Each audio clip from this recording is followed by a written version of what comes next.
Jadi tidak ada orang tahu kecuali kita dengan siapa? Allah Subhanahu wa ta'ala. Ini caranya. Jadi pertama zikir, Bu. Jadi kalau lihat orang, ya Allah, itu dulu, atau subhanallah. Lihat apa? Ya Allah, subhanallah. Gitu. Jadi itunya dulu dimunculkan, ya Allah. Berjalan kemana? Ya Allah. Nah, lanjutkan yang kedua. Nanti saya terangkan berikutnya. Ini biar dihafal dulu nanti caranya. Yang kedua adalah mendoakan di dalam hati. Siapa yang didoakan?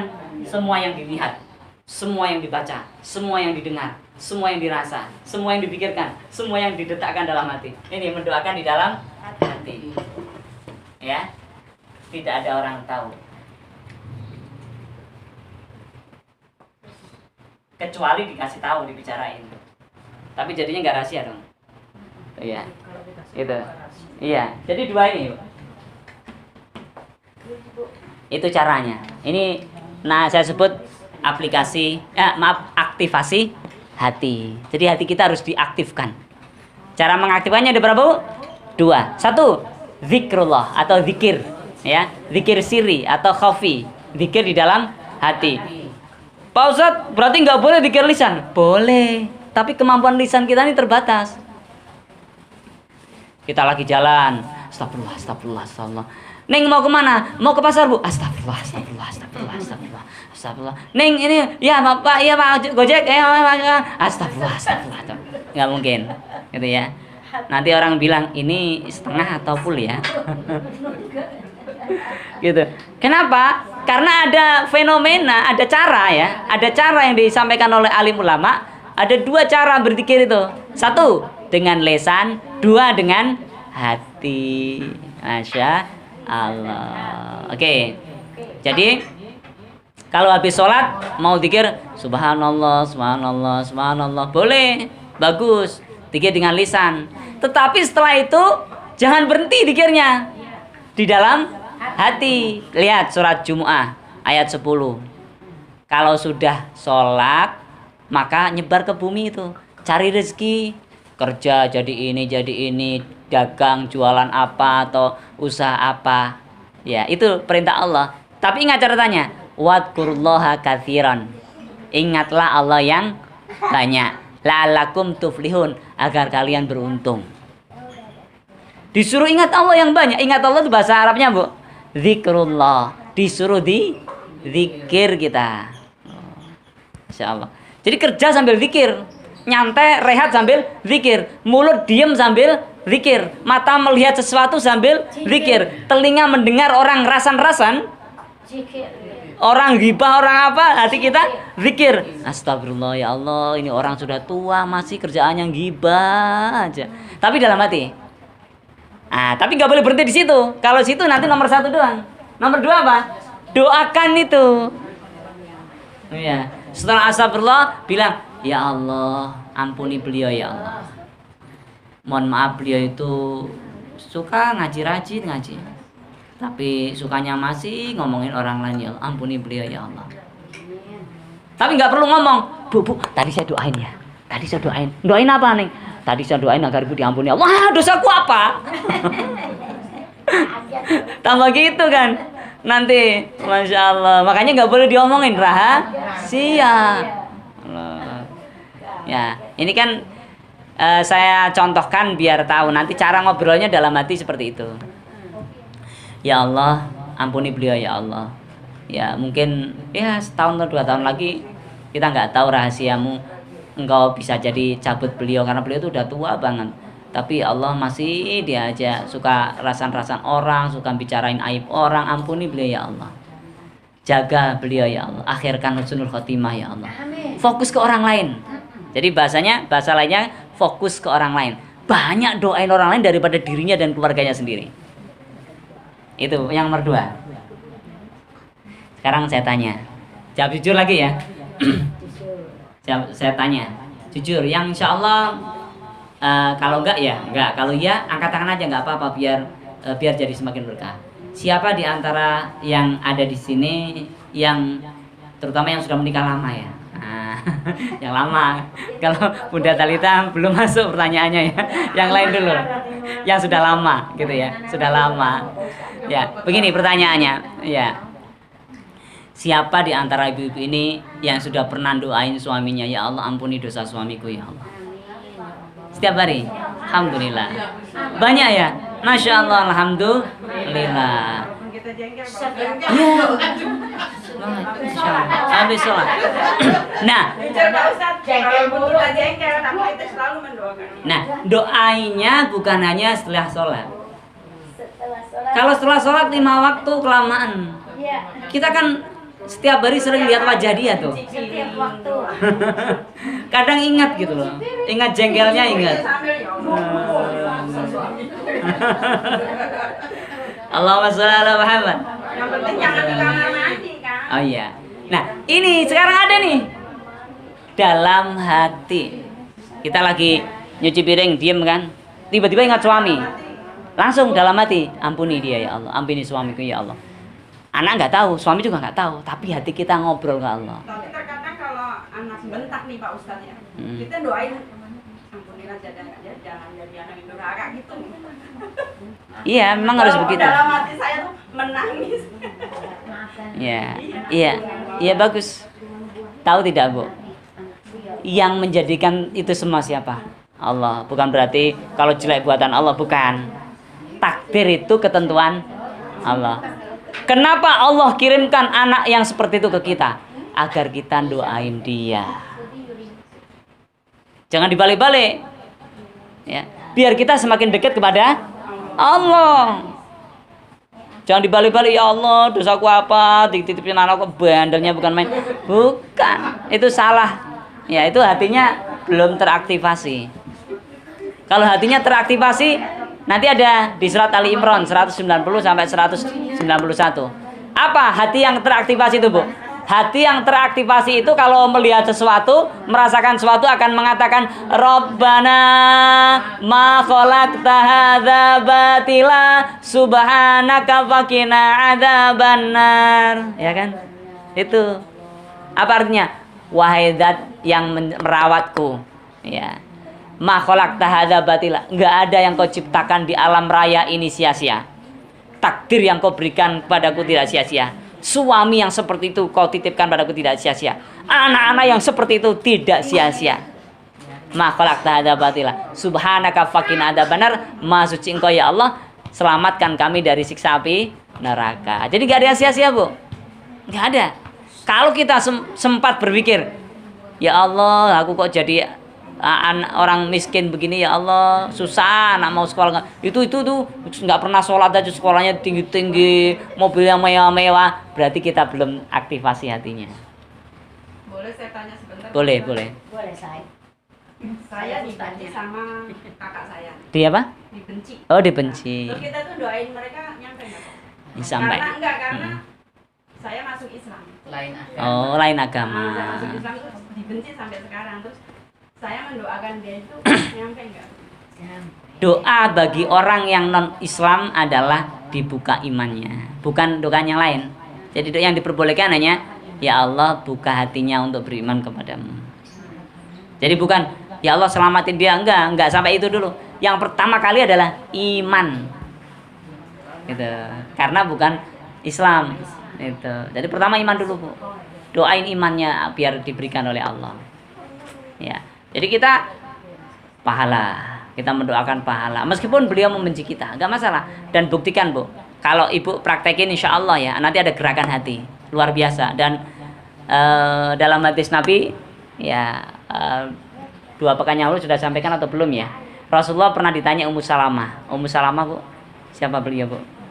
Ummu Salamah, istrinya Rasulullah. Namanya Ummu Salamah. Beliau bertanya kepada Rasulullah, "Ya Rasul, kenapa sih engkau kok suka berdoa ya muqallibal qulub tsabbit qalbi ala dinik?" Udah hafal, Bu ya? Alhamdulillah. Bersama, Bu. Ya muqallibal qulub tsabbit qalbi ala dinik. Tadi rencana mau saya tulis itu, tapi nggak cukup kayaknya papanya. Oh dihapus nanti deh gitu ya. Ini dulu. Ya muqallibal qulub, tsabbit qalbi ala dinik. Apa artinya, Bu? Wahai zat yang membolak-balik hati, teguhkanlah hatiku atas agamamu. Loh, Rasulullah ini kan maksum, nggak pernah berdosa. Rasulullah dijamin surga. Kok bisanya doa seperti itu? Ya muqallibal qulub tsabit qalbi ala dinik. Wahai zat yang membolak-balik hati, teguhkanlah hatiku atas agamamu. Setiap apa yang dilakukan oleh Rasulullah itu untuk umatnya, ya, agar umatnya ikut melakukan yang sama. Nah, kalau Rasulullah dijamin surga lah. Kalau kita gimana? Itu dosa-dosa kita, itu ya. Apa jawaban Rasulullah? Wahai Ummu Salamah, ketahuilah bahwa hati setiap manusia itu berada di jari jemarinya Allah. Ini. Jadi posisi hati kita itu, Bu, berada di jari jemarinya Allah. Kita ingat ya, misalkan ini nih. Ini kunci ini ada di jari jemari saya. Mau saya ambil, mau saya jatuhin, mau saya ambil lagi, mau saya pindah tempat, mau saya geser sini, mau geser sini, atau mau buat mainan begini. Ya, itu semua ada di kuasa Allah. Jari jemarinya Allah. Jadi hati setiap manusia ada di jari jemarinya Allah. Apa lanjutannya? Ketika Allah menginginkan kebaikan atas dia, ya, maka Allah kuatkan imannya. Ketika Allah tidak menghendaki kebaikan pada dia, maka Allah sesatkan dia. Jadi rupa-rupanya yang bolak-balik hati kita itu siapa, Bu? Allah. Makanya kita disuruh doa oleh Rasulullah, ya muqallibal qulub, tsabbit qalbi ala dinik. Ya Allah, Engkau yang membolak-balik hati, tetapkanlah hatiku ini atas agamamu, biar tetap Islam, biar tetap iman, biar tetap bisa soleh soleha, biar tetap nanti akhirnya husnul khatimah. Ya. Jadi begitu. Nah, sekarang apa buktinya? Buktinya gini. Ibu-ibu kenal Umar bin Khattab? Kenal ibu ya? Pernah kenalan? Umar bin Khattab, khalifah yang kedua. Pertama Abu Bakar, kedua Umar bin Khattab.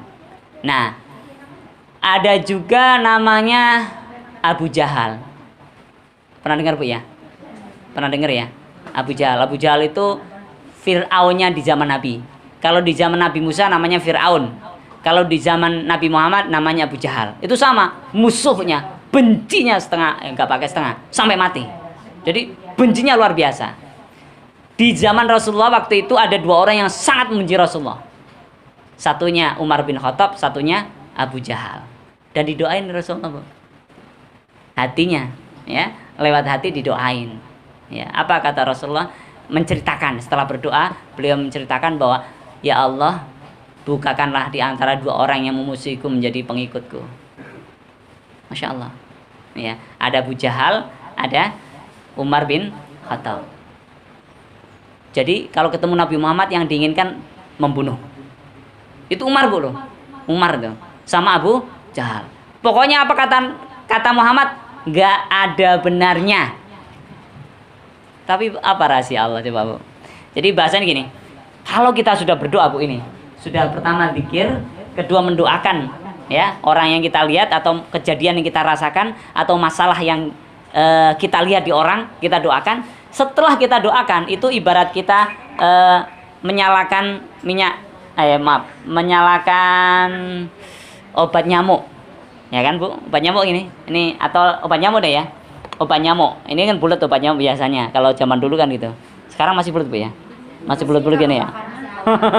Nah, kalau kita bakar, yang bakar nih ya, terus nyala ini, langsung dia jalan apinya. Yang jalan bukan hanya apinya, apanya lagi, Bu? Asapnya. Asapnya jalan kemana-mana. Ada nyamuk disikat, ada yang disikat. Sampai satu ruangan itu bau obat nyamuk. Orang doa juga begitu. Kalau udah berdoa, langsung berjalan tuh energinya. Seperti asap kalau kita ini. Jadi doa kita tuh seperti asap kalau kita mudah mikirnya itu. Semana-mana itu. Langsung seperti doa Rasulullah, seperti asap. Energi kita bahasakan. Langsung kena ke Umar bin Khattab. Akhirnya Allah, ya, menjalankan Umar bin Khattab. Umar bin Khattab marahnya tambah memuncak. Jadi ibu-ibu kalau nanti ada orang benci pada ibu-ibu, kok bencinya semakin memuncak, tambah lama tambah puncak, itu berarti sebentar lagi mau sayang. Jadi jangan dibenci. Dia sebentar lagi tinggal gitu mau sayang gitu. Jadi bersabar dulu. Gitu ya. Makanya ibu tadi ada kakak yang terus doain terus. Insya Allah itu udah. Insya Allah. Gitu ya. Jadi Umar bin Khattab mendengar adiknya yang namanya Fatimah masuk Islam. Anaknya Rasulullah juga Fatimah namanya. Gitu kan. Jadi orang Arab itu kadang-kadang kurang kreatif buat nama, Bu. Banyak yang sama. Sampai kita kadang bingung ya. Yang mana ini gitu ya. Ya. Nah, adiknya Umar bin Khattab terdengar masuk Islam. Umar bin Khattab mendengar kabar adiknya masuk Islam. Marah atau tidak kira-kira, Bu? Marah atau tidak kira-kira?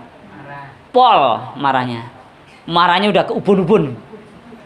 Umar yang membenci Muhammad, adiknya malah pengikut Muhammad, coba bayangkan. Ya, akhirnya langsung dengan getem kalau bahasa Jawa, marahnya memuncak, datangi adiknya. Adiknya sama suaminya lagi di rumah lagi baca Al-Qur'an. Dengar ini. Lihat Umar masuk, langsung ditutup, sembunyikan. Al-Qur'annya belum kayak kita gini, masih lembaran-lembaran, masih belum disatukan. Masih di kulit gitu kan, di tulang, di kayu gitu. Ditulis disembunyikan. Apa itu? Aku dengar kamu masuk Islam. Iya.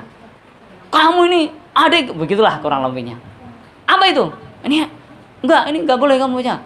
Malah didorong sampai mulutnya adiknya Umar ini berdarah ceritanya. Ya, dipukul atau apa begitu. Saat itulah Allah energinya berjalan gitu kalau kita bahasakan ya. Jari jemarinya Allah itu bekerja gitu ya. Akhirnya Umar tiba-tiba mikir, ya aku selama ini sangat menyayangi keluargaku, adikku, adik-adikku semua aku sayang. Loh kok gara-gara Muhammad kok sampai adikku kulukai sendiri gitu, Bu. Coba bayangin ya itu kan. Jadi akhirnya dia nyesel, Bu, nyesel ngelukain adiknya padahal dia karena saking marahnya itu ya sampai mulutnya terluka. Nah setelah itu ya dia sadar ya, nyesel dia lakukan itu, kemudian tanya, apa yang tadi kamu baca?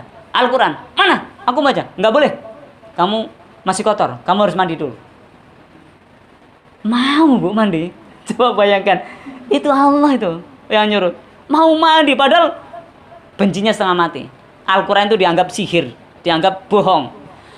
Tapi dia mau mandi, hanya pengen baca yang dibaca adiknya itu. Surat apa, Bu, yang dibaca, Bu, kira-kira? Masih ingat nggak? Ya, atau tebak-tebakan nih? Kalau bisa nanti dapat apa ya? Ya, oke. Daripada sudah ada yang dapat, ya saya jawab aja sendiri. Ya, namanya adalah surat Toha ayat 1 yang dibaca oleh Umar bin Khattab. Dibaca surat Toha, baca surat Toha itu dia bacanya kira-kira bunyi mulutnya dulu atau hatinya dulu? Orang baca itu mulutnya dulu atau hatinya dulu? Hatinya, pastinya hatinya. Dia lihat, gemeter. Bawa aku ke Muhammad. Nyampe Muhammad, di peluknya Muhammad, dia tersungkur kemudian mengucapkan syahadat. Coba bayangkan. Hanya gara-gara satu ayat. Itu hati begitu, Bu. Hati begitu, Masya Allah. Satu, ini tentang hati ya. Lagi satu nih, mumpung saya ingat. Ada sahabatnya Rasul juga, orang hebat, Bu. Itu ya. Namanya Ali bin Abi Thalib. Nabi Muhammad pernah menyampaikan, Ali, kamu nanti matinya terbunuh. Loh, Bu, coba, Bu. Oleh orang yang paling buruk waktu itu. Nah, kata Rasulullah begitu. Ali sudah yakin sama Rasulullah, ya nggak apa-apa, itu takdir kan. Kalau kita, loh, kan gitu, loh, kita mau terbunuh, siapa yang membunuh saya? Orang paling kan gitu. Ali nggak, tenang aja, orang udah yakin nanti surga, yakin Ali bin Abi Thalib, tenang aja. Oh iya ya Rasulullah. Jadi yang diingat Ali apa? Bahwa dia nanti matinya terbunuh atau dibunuh orang yang seburuk-buruknya orang. Nah, Rasulullah meninggal, Abu Bakar meninggal, Umar meninggal, Utsman meninggal, tinggal Ali bin Abi Thalib.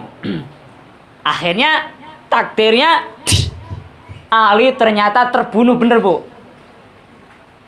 Nah sekarang pertanyaannya, siapa yang membunuh Ali? Yang disebutkan oleh Rasulullah seburuk-buruk manusia, karena dia membunuh Ali bin Abi Thalib. Ternyata Bu, orang ini Bu hafal Quran. Coba. Ternyata orang ini tidak pernah tinggalkan tahajud Bu. Kita kan tahajud kadang-kadang seringnya ninggalin. Kalau ini enggak, kebalikannya, tidak pernah tinggalkan tahajud. Dan apalagi Bu, tidak pernah tinggalkan puasa sunnah.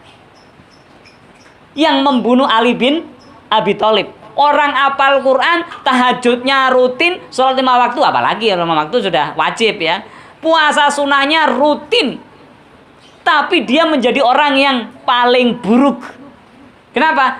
Sesuai dengan hadis Nabi tadi, membunuh Ali bin Abi Thalib. Sebelumnya kan nggak tahu kan siapa yang bunuh Ali kan? Betul nggak Bu? Betul, nggak ada yang tahu. Udah melewati khalifah-khalifah kan? Rasulullah wafat, ada Abu Bakar wafat, Umar wafat, Utsman wafat, tinggal Ali. Ya. Ternyata dibunuh oleh orang yang hafal Quran, orang yang sholat malamnya, tahajudnya nggak pernah ketinggalan, yang puasa sunatnya rutin. Ya, dan namanya adalah Abdurrahman bin Muljam At-Tamimi. Nah, itu namanya Bu.